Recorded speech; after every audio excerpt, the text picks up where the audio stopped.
When Dr. David Livingstone, one of the first people to go into Africa, was presumed dead, Sir Henry Morgan Stanley was sent in to find him. His findings on this expedition intrigued King Leopold II of Belgium, who then enlisted Stanley to help him conquer the land of Congo. King Leopold II of Belgium discovered the incredibly lucrative business of rubber in Congo and forced his workers to collect sap from rubber trees, but this work could be potentially deadly and killed 10 million Congolese during his reign. The economy of Congo at the time consisted mainly of sap from rubber trees, copper, and tin.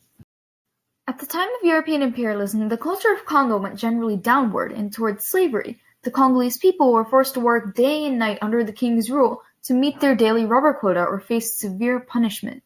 One of the main artifacts from Congo at the time of European imperialism is In the Rubber Coils, a political cartoon portraying King Leopold II as a snake torturing a Congolese citizen. This represents the pain and suffering that the Congolese were put through before eventually being killed for not meeting their rubber quotas.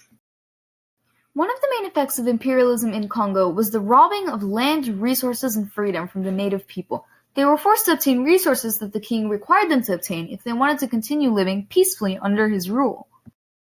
Humanitarians became concerned with the punishments that the Congolese people faced, such as their hands being cut off, being beaten and whipped, and eventually being killed. And in 1908, the Belgian government took control of Congo from King Leopold, ending his reign.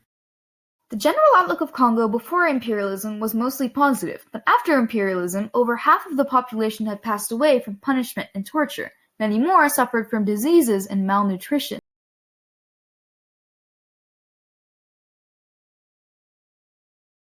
There were three key people in the imperialism of South Africa: explorer Vasco da Gama and John van Riebeeck, who contributed to the finding of South Africa, and King Shaka Zulu, the king of the local Zulu tribe. South Africa is the world's largest reserve of platinum group metals, and this led to European interest in colonizing it and contributed greatly to its economy. South Africa's culture was largely based on language. The language of Afrikaans, which is a mix of Dutch and indigenous languages, was spoken throughout the Dutch South Africa as a result of cultural diffusion. The two tribes of Zulu and Xhosa had a rivalry that only deepened under European rule, and that led to violent riots and fights breaking out. One of the most major battles in the imperialism of South Africa is the Battle of Blood River in 1838. This ended in the defeat of the Zulus, as the Dutch, who had reached the land of the Zulus, had far more advanced weaponry than the tribe did, resulting in their ultimate defeat. Just like in Congo, the outlook of South Africa before imperialism was mainly positive, but after imperialism, villages faced shortages in food and manpower, and there was a major increase in wars and revolutions.